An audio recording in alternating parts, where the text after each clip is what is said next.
opinião. Nosso companheiro radialista, jornalista, blogueiro Magno Martins vai conversar com a gente agora. Magno, boa tarde. Boa tarde, Dido. Boa tarde, Irã. Boa tarde, ouvintes da cultura. Boa tarde, Magno. Magno, você esteve ontem com o presidente Jair Bolsonaro, acompanhou de perto. Eu vi, inclusive, você destacando no seu programa Frente a Frente aqui na rede de emissoras. O que é que você sentiu lá? Muita gente mesmo, Magno? Não tinha muita gente, Irã. Esses eventos de transposição, eles não comportam muita gente, porque a transposição, você sabe que ela fica numa área rural, então de difícil acesso. Esses canais, essas estações de bombeamento, elas ficam muito longe da cidade, na zona rural. Inclusive lá, nós tivemos uma enorme dificuldade de fazer a cobertura, porque não tinha internet. Eles tentaram lá botar uma internet para gente, mas a internet não funcionou. Então, como ela fica no meio da zona rural mesmo, aí para levar gente para aplaudir o presidente é complicado, né? Tinha lá prefeitos, aliados do presidente, vereadores, lideranças e tal. Como o ambiente era pequeno, eles fizeram lá uma sala, quer dizer, uma área para o público pequena, assim, lotou, né? Mas é diferente de um evento que você faz numa cidade que a população vai, né? No centro da cidade, num bairro e tal, que a população naturalmente vai, né? Essa ficava pelo menos a 10 quilômetros do centro da cidade. Ô, Magno, mas o objetivo principal da vinda do presidente, claro, a obra é importante para todo ser humano, independente de partido, de região, de cor, de bandeira, não importa. A obra tem sua importância, mas a meta era vir aqui em Pernambuco, no Nordeste, no processo de pesquisas, tentar dar uma aliviada, dar uma arrumada. Você acha que vai surtir efeito, ô Magno? Bem, essa transposição, historicamente, ela vem de Dom Pedro II, né? Então, ela é uma obra que sempre se projetou, que se sonhou, que desenhou desde os desde a época do Império, né? Então, o Lula conseguiu tirar a obra do papel, né? Só que no governo de Lula e de Dilma, ocorreram problemas sérios nessa transposição que envolvem desvio de recursos, né? Superfaturamento, obra de engenharia mal concebida, com erros grosseiros de planejamento de engenharia. Então, uma obra que era para ser feita em 5 anos, nós já vamos em mais de 10. Uma obra que era para custar 6 bilhões, está custando 14 bilhões já, né? Então, é um negócio muito demorado e caro à nação brasileira, envolvendo, inclusive, não sei se você lembra, Dido, Irã, que lá em Cabrobó, onde é a nascente da transposição de São Francisco, o governo entregou a obra lá ao Exército. Sim. E pela primeira vez na história você viu o Exército envolvido com falcatruas, com denúncia de irregularidade e tal e tudo. E na época, um general lá meteu o revólver na cabeça e suicidou-se. Que ele estava envolvido no desvio de recursos lá também. Se é uma obra que envolveu até o Exército em safadeza, imagina os políticos, né? Que é uma obra cara. E você sabe, quanto mais dinheiro tu enrola em obra, mais facilidade de roubar, né? Infelizmente. Ô Magno, mas aí a minha curiosidade é o seguinte, como nesse processo de pesquisa, é disputa eleitoral, claro, tem tudo isso que você contou, o histórico aí da coisa. Agora, tinha um povão, ou pelo menos uma representatividade ligada ao povão lá, vendo o presidente, ou só seus aliados para fazer coro e fazer número? Irã, esses eventos presidenciais, eles estão envolvidos num grande sistema de segurança. Quando a gente chegou lá, tinha Exército, tinha Polícia Federal, tinha Polícia Militar, tinha a polícia daquele negócio da Caatinga, como é Iraque, sei lá. Isso. Aquele negócio da Caatinga lá. É o CIOSAC. É o CIOSAC. Então tinha mais segurança do que povo mesmo. Entendeu? Porque o presidente, você sabe que na época da campanha, lá em Minas Gerais, né, ele foi objeto de um ataque e de uma facada, né, lá em Juiz de Fora.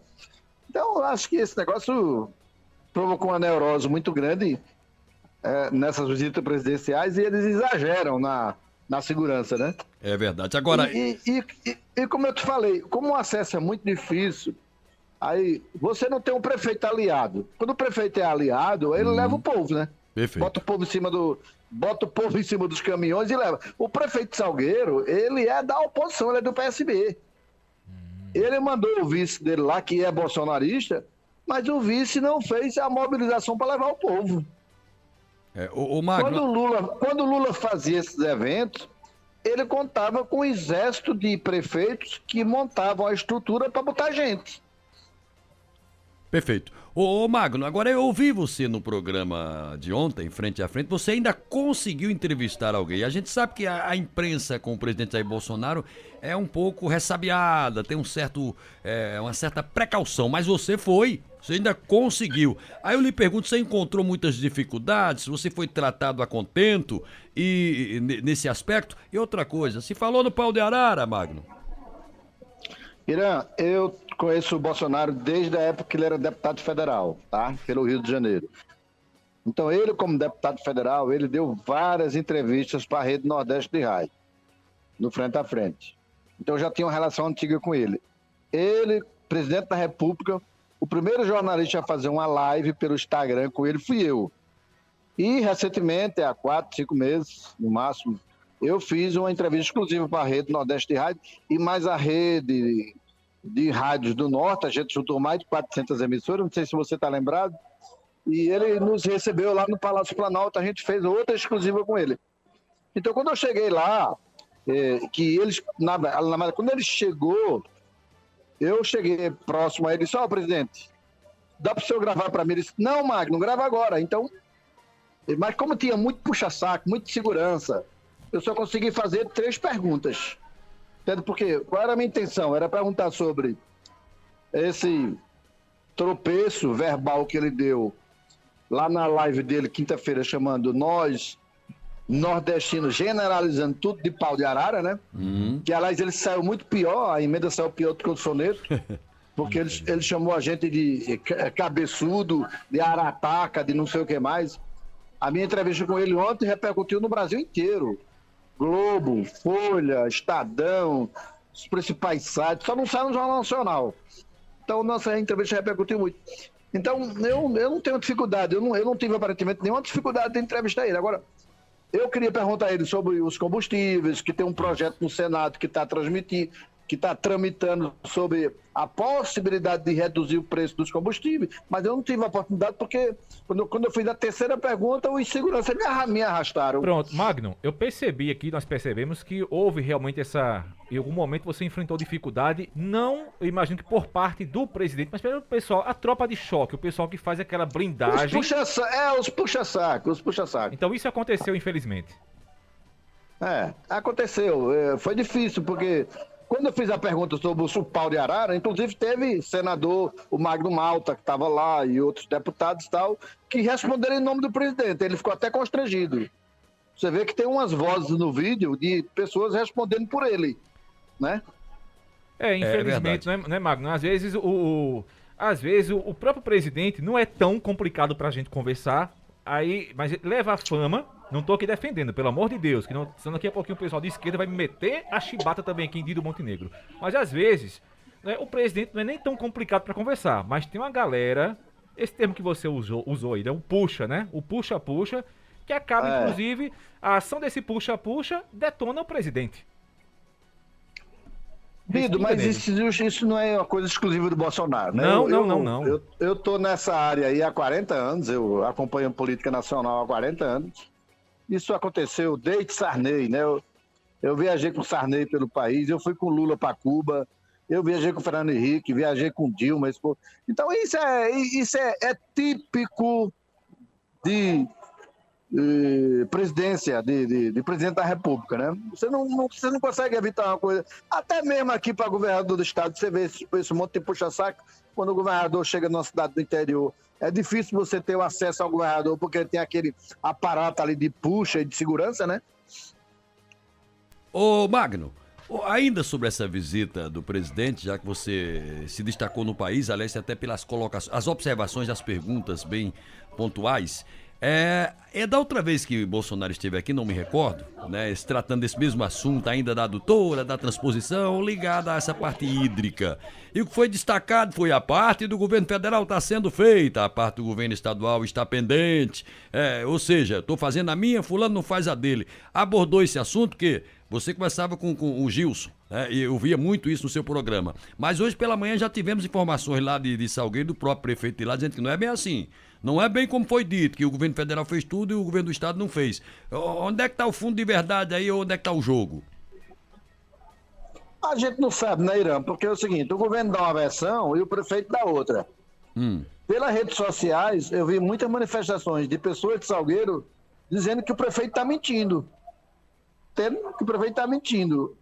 Inclusive, o prefeito fez referência lá a uma adutora que seria a solução para resolver o drama da água da cidade, que custava 70 milhões, e ninguém sabe que adutora é essa.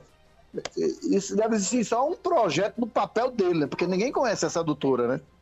Então fica uma palavra em cima da outra. Agora, esse governo é tão incompetente e a comunicação desse governo Bolsonaro é tão ruim que o prefeito vai lá, chama o ministro de mentiroso e eles ficam calados, eles não se posicionam. Tem essas coisas. Magno, o que é que você tem mais para destacar para a gente? Pode ser mesmo em relação a essa visita do presidente Jair Bolsonaro ou até mesmo destaques do seu blog? Bem, o que eu gostaria de destacar... Opa, Magno. O sinal variou um pouquinho. Magno, você me ouve? Vamos ver se retorna aqui. Pronto, agora sim, estou ouvindo. Pronto, voltamos. Oi. Pode falar, tá no ar, Magno. Tá no ar. Bom, bem, é porque entrou uma ligação aqui. O que eu quero dizer é o seguinte... Acho que o pessoal está insistindo na ligação. Está insistindo na ligação, não é? Não pensei.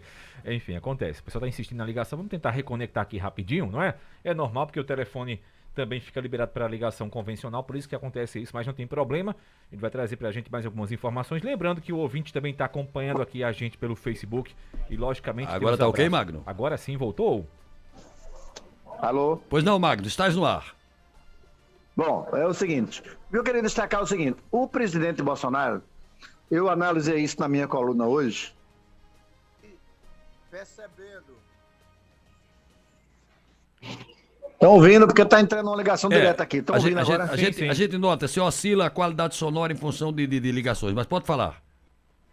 Bom, o que eu comentei na minha coluna hoje, que se você analisar o discurso do presidente ontem, em Salgueiro, ele partiu para o ataque. Eu digo que em política tem uma velha regra que diz que a melhor estratégia em futebol que diz, né? O melhor que diz, como é a frase mesmo? A melhor defesa é o ataque. A melhor defesa é o ataque, essa frase aí. Eu até usei na minha coluna hoje. Então, ele enumerou lá um cipoal de escândalos do governo petista no BNDES, na Caixa Econômica e na Petrobras, e a soma desse dinheiro desviado chega a 2 trilhões de reais. Ele até fez uma comparação do valor total da transposição, que é de 14 bilhões, e comparando ao que foi desviado só na Petrobras, é um pinguinho no oceano. Porque ele fala lá em 9 bilhões de reais que foram desviados da Petrobras. E quando soma o que foi investido nos países exteriores, países comunistas, feito Cuba, Venezuela, e aí o governo financiou projetos lá de siderurgia, de não sei o que mais, pelo BNDES e tal e tudo, você chega a esse valor aí total de 2 trilhões. Isso é um absurdo, né? O que é que o povo brasileiro não teria direito com esses 2 trilhões? Mais casas populares, mais saneamento, melhores estradas, educação melhor e tudo, né? Mas o governo PT não, preferiu investir nos países comunistas. Complicado demais. É muita. A gente ouve esses números, essas cifras altas assim, e fica até aqui em Irã, sem saber o que dizer, verdade, né? sem saber o que dizer. É Enfim. muito dinheiro, é muita coisa, não é? É o jogo da política, é o jogo da política. E uma coisa é certa, não é, Magno? Ninguém vai aqui tentar reinventar a roda, ou seja, vai ser mais uma campanha de ataque, ataque, ataque. Tudo que é lado. Eu acho até que essa campanha esse ano vai ser bem pesada, mas bem pesada mesmo. Magno! Ô, Irã, pois não. deixa eu te fazer uma observação. Isso não é o jogo da política, tá? A política é algo muito sério, tá? Existem os políticos E os com políticos. P maiúsculo e os políticos aproveitadores. Perfeito. Isso é de gente que não tem responsabilidade com a coisa pública, tá? Porque o que eu fico indignado nesse país, e eu ando muito, é que o cara diz, não, eu vou votar em Lula, porque todo político rouba, o Lula roubou. Por que é que Lula não pode roubar? Roubou, mas fez. Político não pode roubar, não, minha gente. Político tem que respeitar o dinheiro do contribuinte. Esse dinheiro que eles roubam é o dinheiro que eu, Dido, Irã, Júnior Almeida, todos pagamos dos nossos impostos. Eles não podem roubar esse dinheiro. Quem rouba é ladrão. Então não tem esse negócio, tá? Não, roubou, mas fez. Fez o quê? Pelo amor de Deus. Se ele roubou, ele é um bandido, ele é um criminoso. A obrigação dele é fazer. Se ele roubou, ele tem que ser condenado. Fazer é uma obrigação, é um dever. Roubar é um crime. Exatamente. Roubar é um crime. Exatamente. Magno, obrigado pela participação e o pessoal convidado, porque logo mais às 18 tem Frente a Frente. Grande abraço e espero vocês, ouvintes da cultura, nesse horário aí do Irã e do Dido, que nos acompanhem lá no Frente a Frente a partir das 18 horas. Um abraço, Irã. Sou seu fã. De vez em quando acompanho você narrando aí, viu? Agora, quando você estiver narrando, estiver jogando minha coruja lá de Afogado na Gazeira, não me maltrate, não, porque eu sou apaixonado pela coruja, viu? Eu adoro quando o interior bota frente na capital, porque diante de todo sofrimento ainda consegue reagir. Eu dou força ao interior. Um abraço, Magno! Tchau.